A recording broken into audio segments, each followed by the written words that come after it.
Channel को subscribe करो पहले। हाँ जल्दी करो, मुझे पता है कि आप लोग नहीं करते हो, वीडियो देखते हो लेकिन सब्सक्राइब नहीं करते। ये लाल कलर का बटन नहीं, इसे दबाओ, जल्दी दबाओ, जल्दी दबाओ, फिर मैं शुरू करूँ। दबा दो जल्दी, दबा दिया, घंटी भी दबा देना, ठीक है। हेलो फ्रेंड, आज हम आपको क्लास 12 बिहार बोर्ड बायोलॉजी के कुछ इंपॉर्टेंट क्वेश्चन बताने जा रहे हैं जो कि आपके एग्ज़ाम पर्पज़ से बहुत ही ज़रूरी है और आपको इससे बाहर कुछ नहीं आएगा। ठीक, तो देखिए हम लोग का पहला क्वेश्चन क्या है। पहला क्वेश्चन बोल रहा है द्वितीय निषेचन की क्रिया होती है, किस में होती है, यानी कहने का मतलब है कि इसका किस में होती है। शैवाल में, कवक में, आवृत्ति बीजी पादपों में या अनावृत्ति बीजी पादपों में। तो इसका आंसर क्या हो जाएगा आपका? सी हो जाएगा। ठीक, अब चलिए दूसरा क्वेश्चन।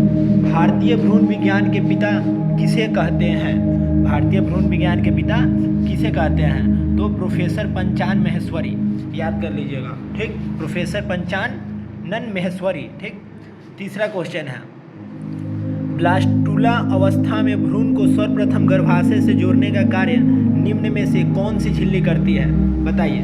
ब्लास्टुला अवस्था में भ्रूण को सर्वप्रथम गर्भाशय से जोड़ने का कार्य निम्न में से कौन सी झिल्ली करती है?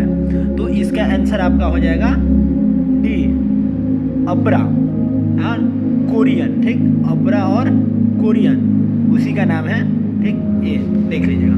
चलिए चौथा, हार्मोनल गोली का एक घटक है, क्या है? हार्मोनल गोली का एक घटक क्या है? तो प्रोजेस्टेरोन। ठीक, प्रोजेस्टेरोन, ठीक ना, ये है। पांचवा, विश्व स्वास्थ्य दिवस कब मनाया जाता है? 1 अप्रैल, 7 अप्रैल, 28 मार्च और 15 अप्रैल। तो ये मनाया जाता है आपको 7 अप्रैल। ठीक, याद कर लीजिए। छठा, विश्व जनसंख्या दिवस कब मनाया जाता है? 11 जुलाई, 20 जुलाई, 5 जुलाई, 7 जुलाई।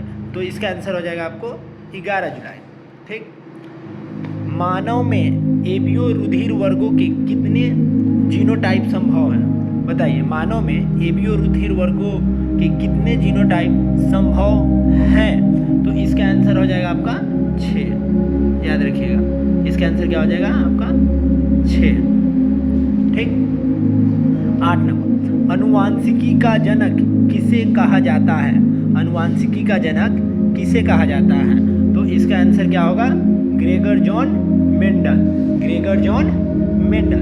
अब देखिए 9 नंबर, किस कारण वर्णतंत्रता का विकास होता है?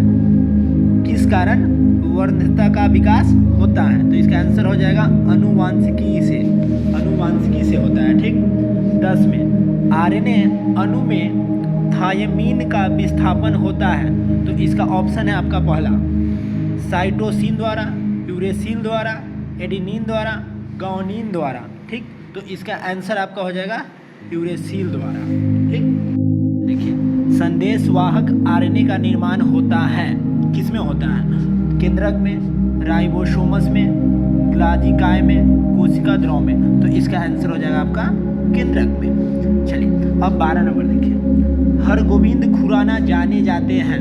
हरगोविंद खुराना जो है वो किसके लिए जाने जाते हैं आपको? तो इसका आंसर हो जाएगा प्रोटीन संश्लेषण। ठीक, चलिए 13 नंबर देखिए, निम्नलिखित में से किस रोग की पुष्टि विडाल परीक्षण द्वारा होती है? तो इसका आंसर आपका हो जाएगा सी, टाइफाइड। ठीक ना, निम्नलिखित में से किस रोग की पुष्टि विडाल परीक्षण द्वारा होती है? तो इसका आंसर हो जाएगा सी, टाइफाइड। ठीक, सेम वही क्वेश्चन है फिर से, निम्नलिखित में से किस रोग की पुष्टि विडाल परीक्षण द्वारा होती है? तो इसका आंसर हो गया सी, टाइफाइड। ठीक, अब 14 नंबर देखिए, टीबी के टीके का नाम क्या है? टीबी के टीके का क्या नाम है? PSA, OPV, DPT, BCG. तो इसका आंसर है बीसीजी, हर बच्चा को पड़ता है। ठीक, चलिए 15 नंबर, एंटीबॉडीज होती है। एंटीबॉडीज कहने का मतलब क्या हुआ?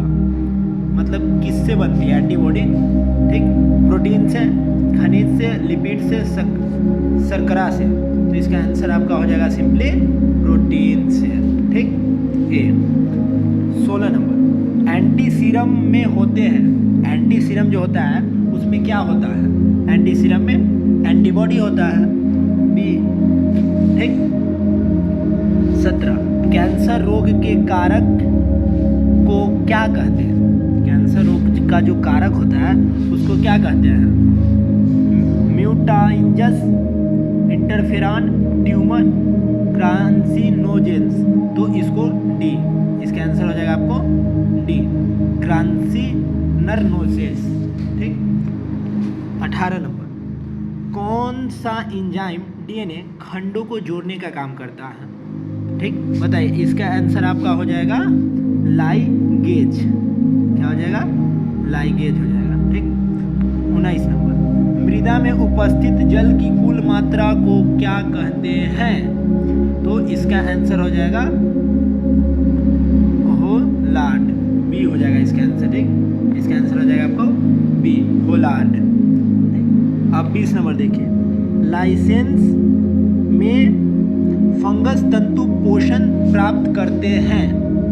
20 नंबर का क्या क्वेश्चन है? लाइसेंस में फंगस तंतु पोषण प्राप्त करते हैं, किससे करते हैं? शैवालों से, बी, इसका भी आंसर बी। ठीक। 21, उत्तर प्रदेश का राष्ट्रीय पक्षी क्या है? बताइए, उत्तर प्रदेश का राष्ट्रीय पक्षी क्या है? गोरैया, ये तो हमारे अपने बिहार का है। ठीक। मोर, ये तो अपने भारत देश का है। ठीक। सारस, बिल्कुल यही है यूपी का, उत्तर प्रदेश का यही है, यानी इसका आंसर हो जाएगा आपको सी। 23, दुधवा राष्ट्रीय उद्यान स्थित है। दुधवा राष्ट्रीय उद्यान कहाँ स्थित है? मध्य प्रदेश, उत्तर प्रदेश, राजस्थान, बिहार। बताइए, दुधवा राष्ट्रीय उद्यान कहाँ उपस्थित है? बिहार में तो है नहीं, राजस्थान में भी नहीं, इसका आंसर हो जाएगा आपको उत्तर प्रदेश। ठीक।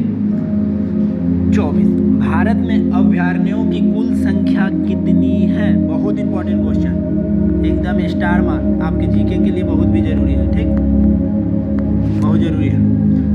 तो 24 नंबर क्या क्वेश्चन है? भारत में अभयारण्यों की कुल संख्या कितनी है? तो ये हो जाएगा आपको 515 इज करेक्ट आंसर, ये सब आपका रॉन्ग आंसर है। ठीक। चलिए 25, धाना राष्ट्रीय उद्यान किस प्रदेश में स्थित है? धाना राष्ट्रीय उद्यान किस प्रदेश में उपस्थित है? उत्तराखंड, राजस्थान, गुजरात, मध्य प्रदेश। तो इसका आंसर आपको हो जाएगा राजस्थान। ठीक। 26, वन्य जीव संरक्षण अधिनियम किस वर्ष में पारित किया गया था? बताइए, जंगली जानवरों को बचाने के लिए जो लॉ और रेगुलेशन बनाया गया था वो किस वर्ष बनाया गया था? 1991, 1972, 1980, 1986। तो इसका करेक्ट आंसर आपका हो जाएगा 1972। ठीक। 27, काजीरंगा राष्ट्रीय उद्यान भारत के किस राज्य में है? बहुत सिंपल क्वेश्चन और जीके के पर्पज से इंपॉर्टेंट क्वेश्चन। ठीक। महाराष्ट्र में, पंजाब में, असम में, मध्य प्रदेश में। तो काजीरंगा कहाँ है जहाँ पे राइनोसोरस के लिए फेमस है? ये हो जाएगा आपको असम। ठीक, असम इज करेक्ट आंसर। ठीक। 28 नंबर, समुद्र के किनारे उगने वाले पादप क्या कहलाते हैं? ठीक, समुद्र के किनारे जो उगता है उसको क्या कहते हैं? जलोदभिद, नोदभिद, मीसोफाइट, हिलोफाइट। तो इसको क्या कहेंगे? सिंपल है भाई, लौनोफिद। ठीक ना, बी हो जाएगा इसका आंसर। 29, पूरे वर्ष तापक्रम में होने वाले परिवर्तन को सहने वाले पादप क्या कहलाते हैं? तो इसका सिंपली आंसर है यूरीथर्मल, जो पूरे वर्ष आपको तापक्रम को परिवर्तन को सह लेते हैं। ठीक। अब लास्ट आपका क्वेश्चन है 30 नंबर, पहली जीन चिकित्सा किस रोग के उपचार में की गई थी? पहली जीन चिकित्सा किस रोग के उपचार में की गई थी? AIDS, cancer, cystic fibrosis, ADP की कमी से होने वाले रोग, एसएसआईडी। तो इसका सही आंसर हो जाएगा आपका डी। ठीक।